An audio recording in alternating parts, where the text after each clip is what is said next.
G'day everyone, welcome to the Talking Leadership podcast series. Thank you for joining me again. Very much looking forward to today's discussion on many levels, particularly around leadership, obviously, but the affliction that my guest has to a certain sporting endeavor. But let me get to presenting my guest. So by way of introduction, my guest has represented his country at the 1982 FIFA World Cup held in Spain and has coached the New Zealand national team at the 2010 FIFA World Cup, and in 2014 worked with the FIFA Technical Study Group in Brazil. My guest is also the director of a football academy. Can I welcome to the podcast Ricki Herbert? How are you, mate? I'm very good, Eric, and thank you for the opportunity to be on your show. The pleasure and honour is all on this side of the table, mate. So let's get started at the start of the podcast by me asking you your leadership in its beginnings, mate. Where do we start on that? Yeah, look, I think when I reflect back now, Eric, to sort of embracing into the World Cup campaign that I was, very fortunate to take on board, and in 2005 was my first sort of dipping of my feet into a national entity, and I guess seeking and feeling the responsibilities of what that role had, and quickly coming to terms with how I would deliver, how would I embrace, how would I bring together the strength and guidance of a management group that would be good enough to formulate a team that could go back to a World Cup that we hadn't been present in for 28 years. So I guess there was a real script, there was a blueprint, there was a foothold into what the past had provided. And some absolute special memories of that as a young player. So I guess I had this all sitting in front of me and thinking, right, what are the next steps? What does it need to look like from a leadership point of view over the next 4 years? How do we make this work, and how do we make it successful? Okay. And look, Ricki, thank you for that. So one thing that stood out in that response, and just if we can dig just a little bit, you said you looked at the past. Now, from my perspective, I think good introspective leaders look at past, look at what's going on now, and then look to the future. So you're looking back at what was. Did you learn some lessons from that helped inform what you needed to do to get to the 2010 World Cup? Was that why you did that?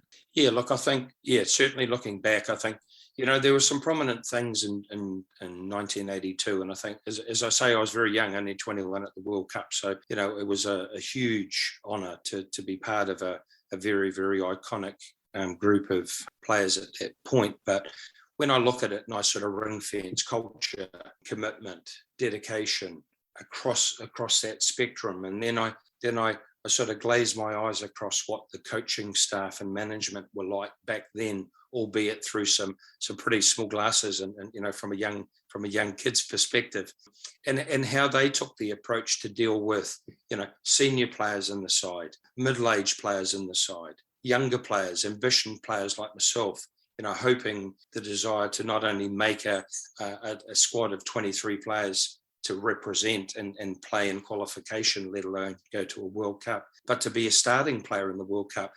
How did they deal with me? How did they, sort of align all the, the cultural things? How did they align me through their sort of leadership strengths and guidance? So I guess I did. I dug really deep into that to think, what were the pros? What were the cons? What were the strengths? What were the weaknesses? What were the really positive sides of the leadership delivery that I saw from a head coach, from an assistant coach, from other management people, and what was their sort of responsibilities and guidance and delivery methods across that team that would help the team be really successful. So I kind of plucked all those sort of things out, and then once appointed in the role, I sat down with one person in particular who was heavily involved in high-level business, and kind of presented all my facts and thoughts and feelings from the past, albeit 28 odd years ago, and kind of delivered that onto the table and went, right, how are we going to make a big difference in 4 years' time?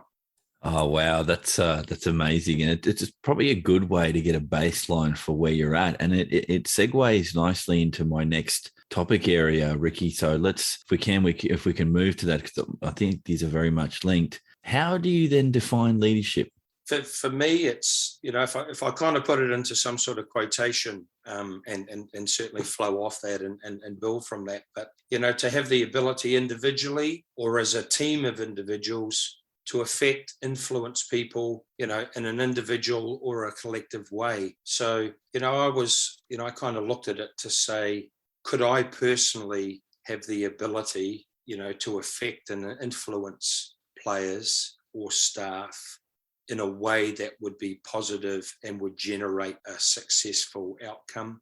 And then did I have the ability to provide that influence and effect across a range of people that would also be able to deliver an effective and quality delivery across a range of people as well? So kind of getting the vision and getting that in the context of where we wanted to be. So 2005 to 2010, we did, if I can just sort of digress slightly, we did have a common thought on an outcome for us was clearly qualifying and going to another World Cup, which we hadn't been to in 28 years. But we actually ring-fenced something different from a term. Was we actually wanted to change a nation. So the World Cup by default would kind of lead us there, but we wanted to kind of stop a nation and change a nation by creating something that hadn't been there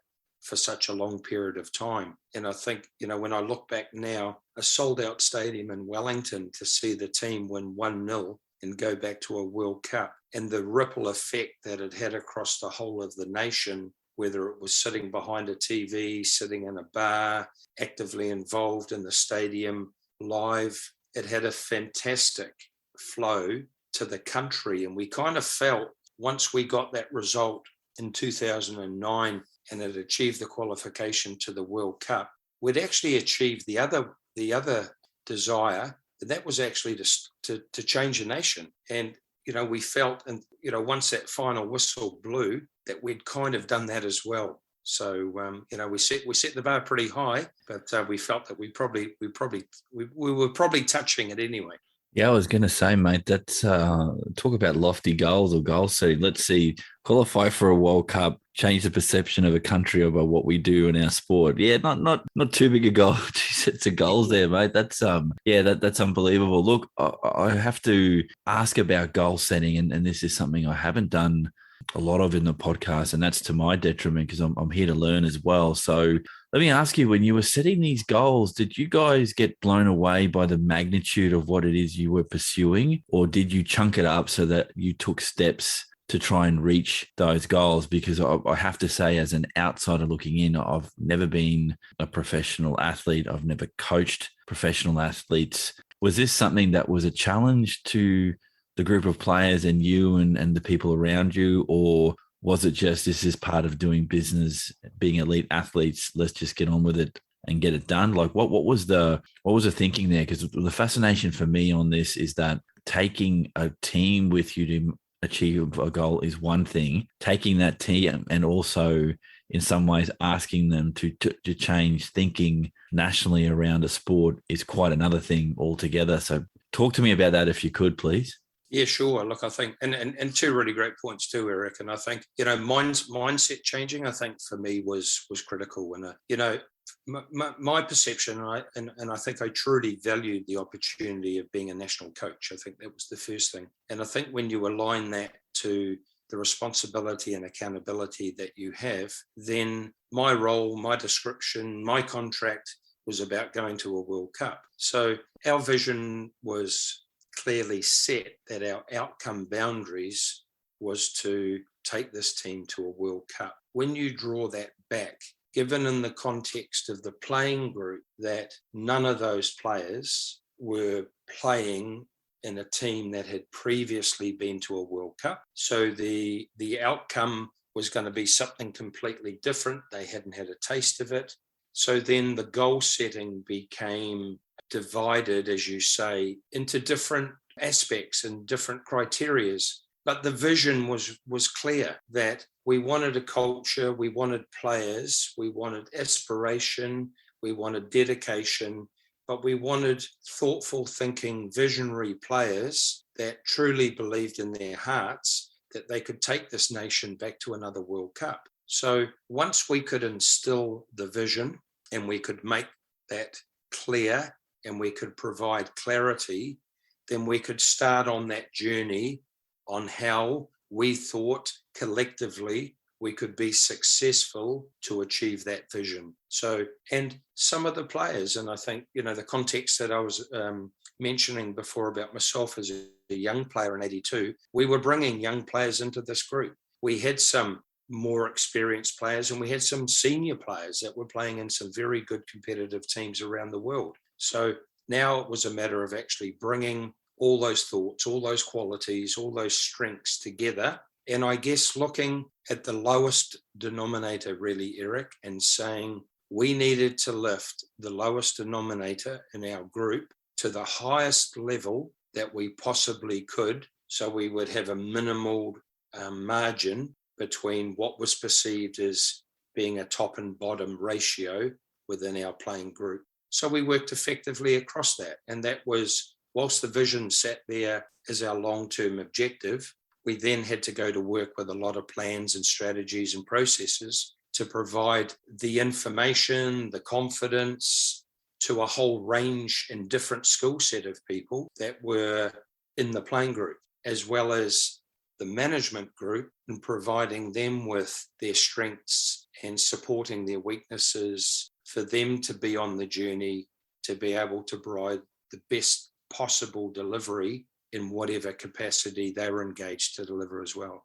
Thanks, Ricki. That makes a lot of sense. And the flow of this is quite nice because the next topic area is, I wouldn't call it the dark side of leadership, but definitely this idea of the lonely road of leadership. Now, it's not a phrase that I coined, so I'm not saying it's mine, but it's definitely a topic area worth exploring because, and this is my assumption here, so please correct me if I'm going off track a little here, but what I can sense from what you were saying is that this was a long-term endeavor with a very, very public, very strategic goal, vision in mind at the end of that process. And obviously there's a pathway to get there and decisions have to be made along the way, good and bad, depending on your perspective. And outcomes of decisions always are subjective for the person on the receiving end. Is leadership, in your mind, a lonely pathway or as lonely as you make it?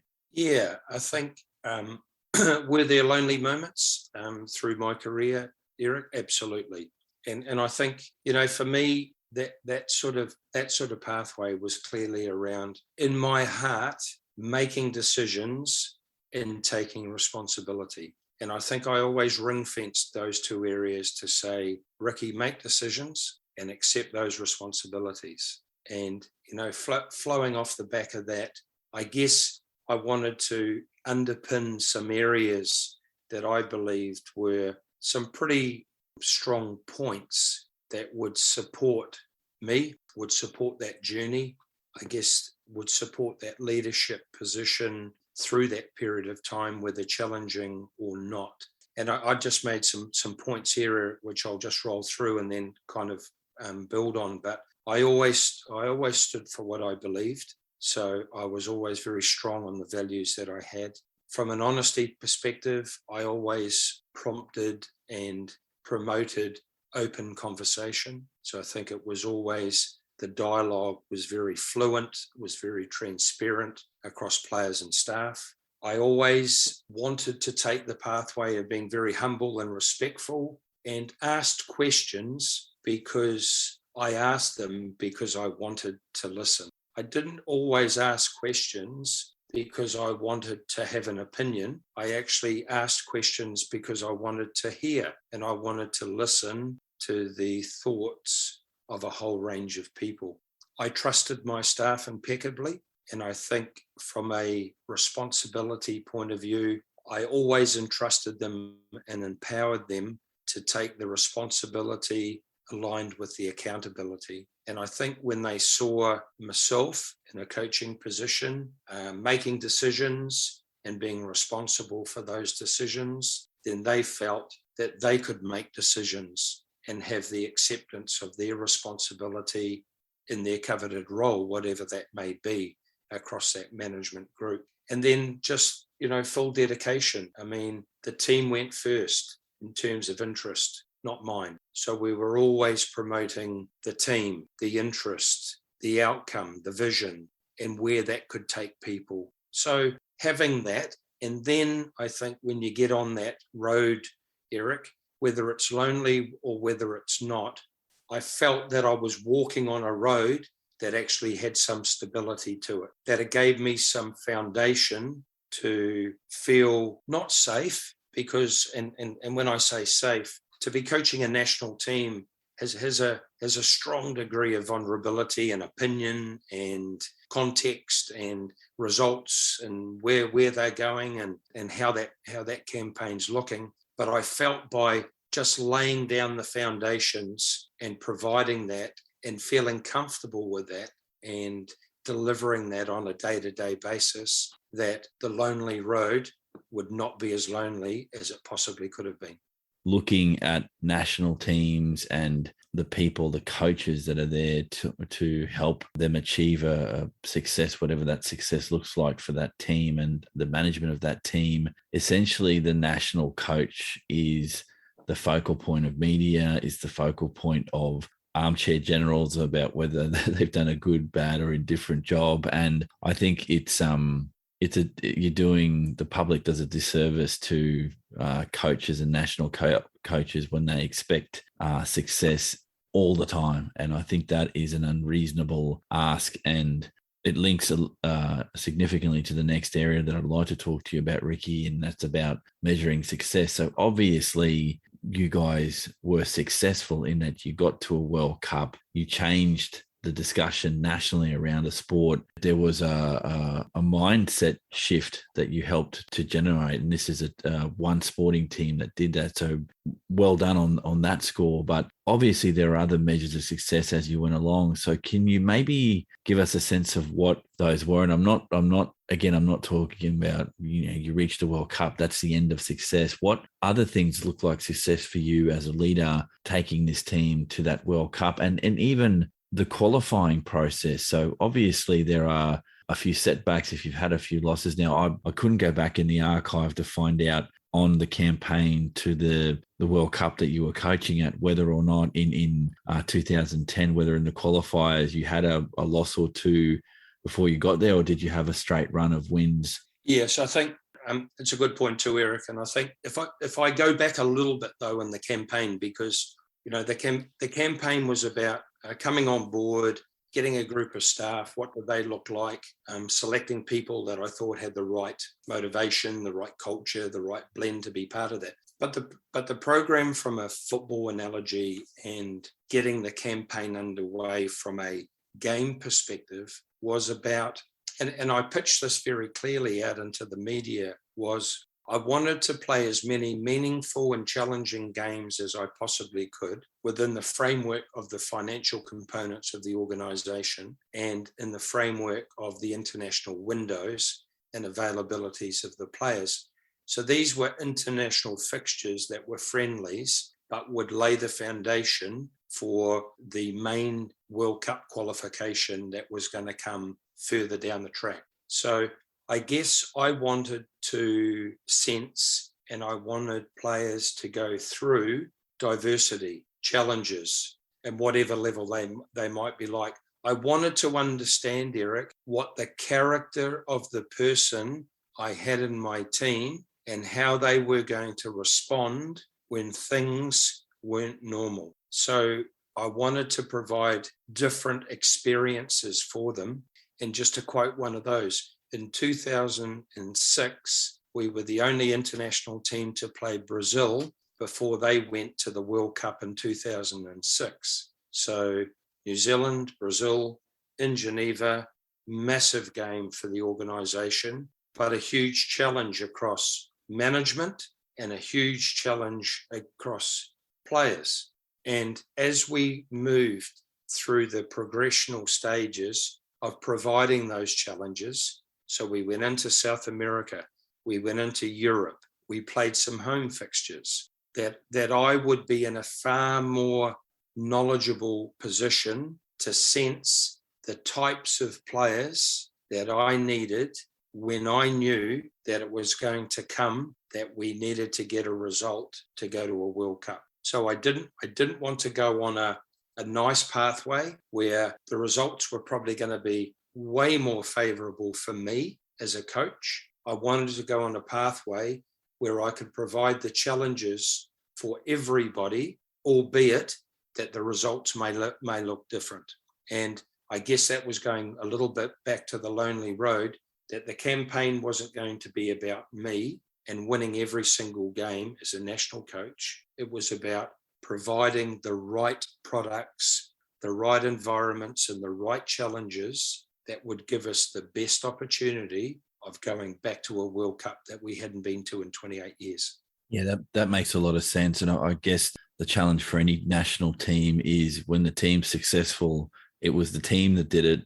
When the team's not successful, it's because of bad coaching, and you're in a hiding to nothing when you're doing that. And I get what you've described there is that your measure of success wasn't necessarily the win. It was getting to play teams that would give you a challenge that wasn't a easy pathway to get to your goal. And it's an interesting perspective that to get, or maybe it's a no-brainer in your world when you're dealing with elite athletes, is that you're only going to get better by playing as good, if not better, opposition to get better. That you're never going to get better at things like, and the only analogy that comes to mind is if you're playing a board game or a video game, you're not going to get better if you're playing people that are not as good as you, because you're always going to have the win, but it's not based on any challenge. And so I can see the logic of what you did. It's quite risky though, because had things gone pear-shaped that way, it would have made your life exceptionally difficult. But you got to a World Cup, so whatever you did obviously worked, and nothing's ever without a challenge, obviously. And again, Ricki, you're helping me get through the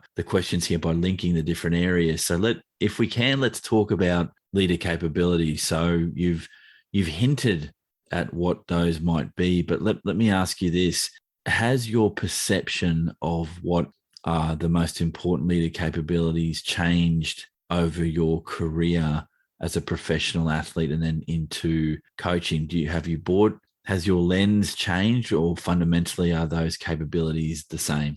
I wouldn't say they've changed dramatically, really, Eric. I think, and I think if I can just touch, and I'll come straight back to this one, was I guess I felt that if I'd have listened to people who were favourable because we were winning games, then I wouldn't have been true to my values, Eric. I wouldn't have been true to saying I want challenges. I want to play the best teams in the world. I want to do. And if that meant I had to move away from my job, then I would have left knowing that my values had still been delivered, that I didn't change and direct a different course because I was influenced to do it in any way. But yeah, in leadership or leader capabilities, and again, I just highlighted some areas that we can expand on, but to provide the vision, to develop self-leadership, recognize and improve personal leadership, to motivate and inspire people, empowering others to develop and grow their own leadership capabilities, integrity, like a team builder, perception. So, I've always been sort of somebody to categorize and then expand across. And I think in those sort of half a dozen areas there, I wouldn't say I've moved away from those. Probably, by providing a vision, I guess there may be some other layers that sit under how I get to that vision that I would be seeking and working through. But the 2010 program was operational, and I think it was management-wise had depth, management-wise it had quality, and we even added to that management group when we went to the World Cup, because personally I felt that I was missing an area within the leadership group that was going to be supportive and add value to the team.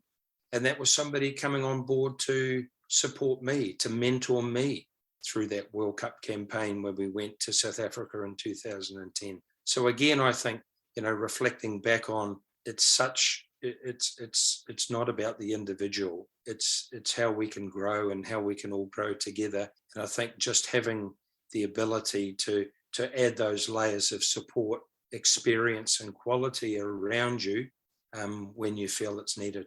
A couple of things come to mind here. We could go down some interesting rabbit holes here, but I think they're all related to the leadership discussions. So you, as a professional coach, when you said you got a mentor, who are you going to, I mean, you've got the top job in terms of sport, and for Soccer Tragics, it doesn't get better than being a national coach. Who do you go to get that kind of inspiration as a mentor? Who can you mention that person, or do you want to talk about that person in the abstract? You don't have to name the person, obviously, but did you find and actively look for that mentor? Did someone say to you, hey, Ricki, doing an awesome job, but we've got someone here that we think can help you on the journey here? Was it, which one was it, or was it something different altogether? Yeah, no, I reached out personally because, we'd got to a point where we were a home and away game, from going back to a World Cup. So I wanted to tap into a market with somebody who had had experience in those areas of the territory we were going in, so the region that we were going to be playing against, and the types of challenges that we may face by traveling into those sorts of areas. Because I think, Eric, and I say this like unbelievably respectfully, I think in some sports, you get a national team job, you feel really excited about it and you want to do it. And before you know it, you're not doing it anymore. And you go, if I'd only asked, if I'd only spoken to somebody, if I'd only reached out to maybe get that little diamond in the rough, that little nugget of gold, that could be the defining factor. And for me, I wanted to do that. I didn't, the old analogy of don't leave, any stone unturned. I felt there was a nation responsibility to make sure that everybody had the best chance that they possibly could have. And it was one of the best decisions I've made. And I think, from a leadership point of view, to reach out to somebody to say, this is a role, this is a support mechanism that I think can add value to the whole plan, then yeah, I was extremely pleased in being able to do that. Just an observation, I guess, most leaders face external challenges because you wouldn't be a leader if there wasn't a challenge to face or a goal to reach. And I would have to say that having the expectations and pressure of a nation on your back, not a bad way to get some grey hairs and increase. Yeah, well, me too.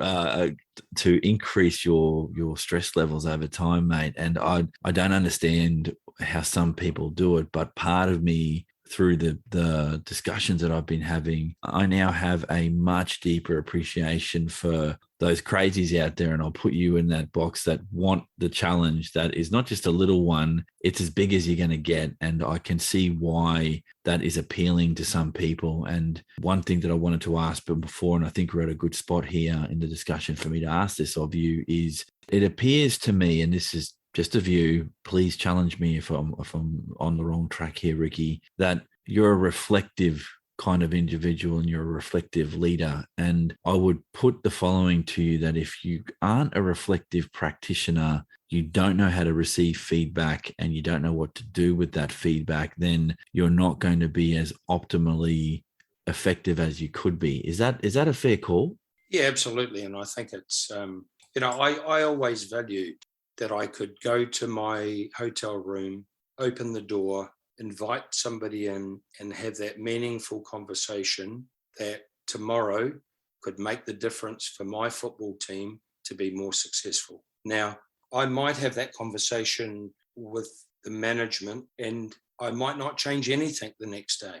But if I make that minimal change because I feel it's the right thing to do, and I've opened up and shared that discussion and feel that the value is important to that team, then I would make that decision to do it. And I think when you look globally across the world, people who sit in amazingly high leadership discussions, that when they have to come to a decision that could be crucial for the whole of their nation, then I think they would have been reflective around input, discussion, but then that person is going to make that call. And it was exactly the same for me, that I needed to leave my room, go to that football environment and make that decision, whether that was leaving a player out or changing my system of play or whatever decision, then I had to make that. It didn't matter where the conversation had come from or the discussions with my staff. I had to make that decision, and I had to accept the responsibility of making that decision. The last two topic areas, we can have some fun with these questions because I'm looking forward to asking you the next one. The nature versus nurture issue. Are leaders born or are they made, Ricki? Yeah, super question. I'm just doing a business project with FIFA currently, and for listeners that may come on the podcast, jump on to FIFA the Next 90. It's a new business project that they've innovated and they've put out. So there's 35 candidates across the world that are going through their business studies and learning what their next part of life may look like. But it's a fantastic model. But sorry, I thought I'd just throw that in there for people that might want to jump on and have a look. Plug away, mate. Plug away.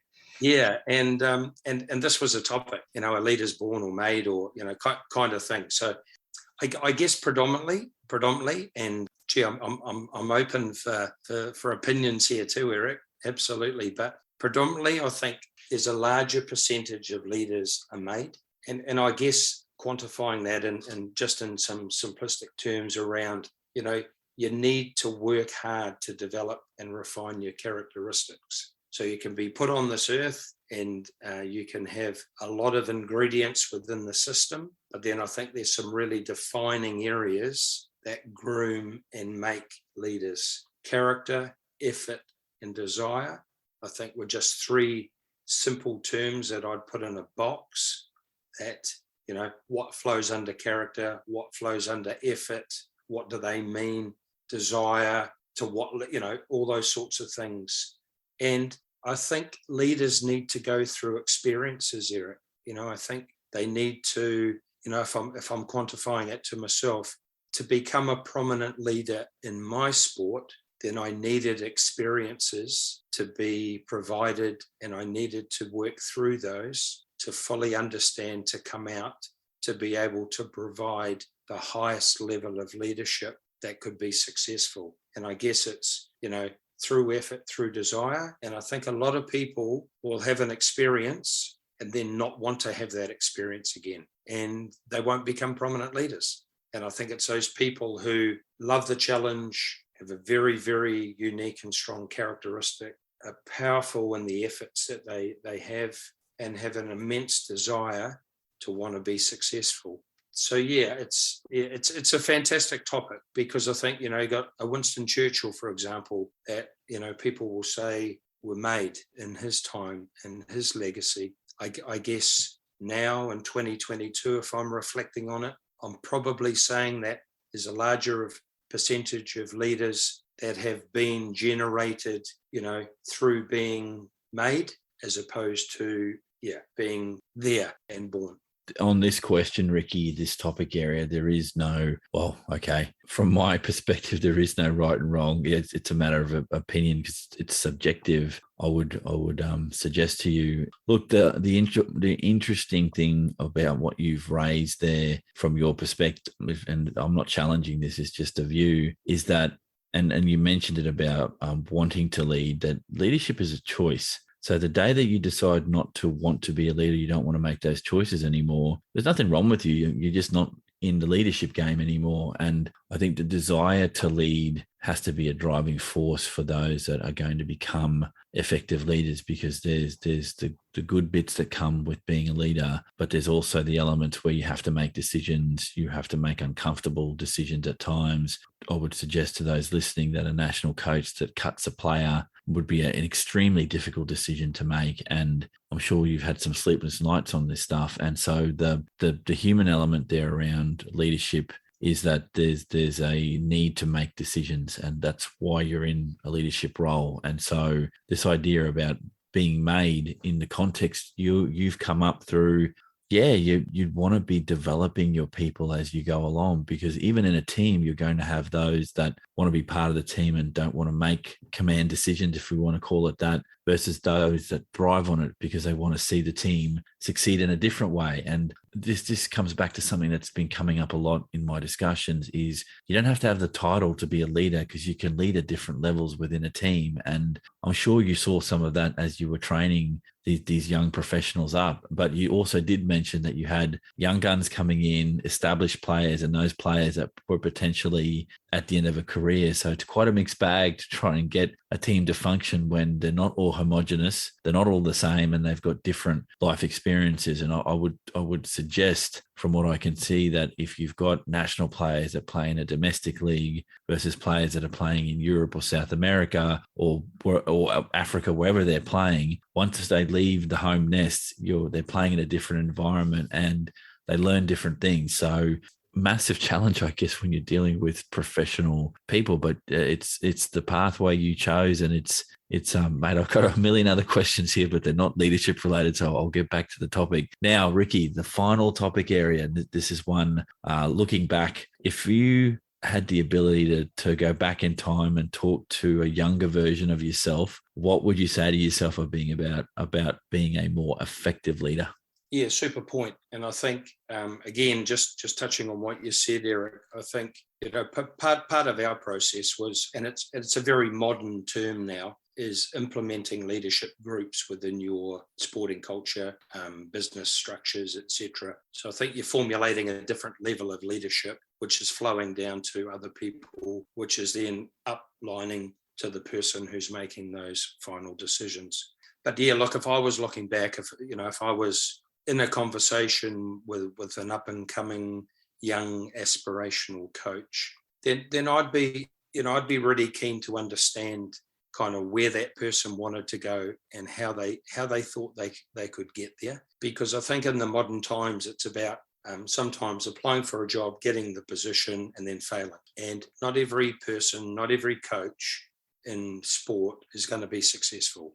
I mean, that's the reality of it. That's the hotbed of competition that you go to, that you elect, as you say. It's a choice that you make, that you feel that you can go to that environment and you can make a difference and make that difference successful. So my conversation with somebody, or looking back, from a younger perspective, would be, what is the substance? What is the platform? What is the quality of ingredients that you have that you can make that cake the best it possibly can be? And what layers of those ingredients do you have? And I think sharing that and encouraging those people to be reaching out and connecting with like-minded people that challenge you, that may have a different opinion, that you are open to different types of conversations and information coming back, but putting down what your values are and taking the information and retaining the values and those core values moving forward, that would help you achieve what that outcome could look like. So for me, it was, I was excited. It was an opportunity. But when you sit down with people who have got good experiences, Eric, then you need to listen. And I bring that one back to say, ask questions so you can hear or you can listen, not simply to have an opinion. Yeah, I appreciate that, Ricki. Look, Ricki, thank you for your time today, mate. This has been amazing. So for those listening, I've been speaking to Ricki Herbert. Ricki, thank you for your time. Absolute pleasure, Eric. Thank you very much for the opportunity. Thanks, everyone, for listening, and we'll catch you all on the next podcast.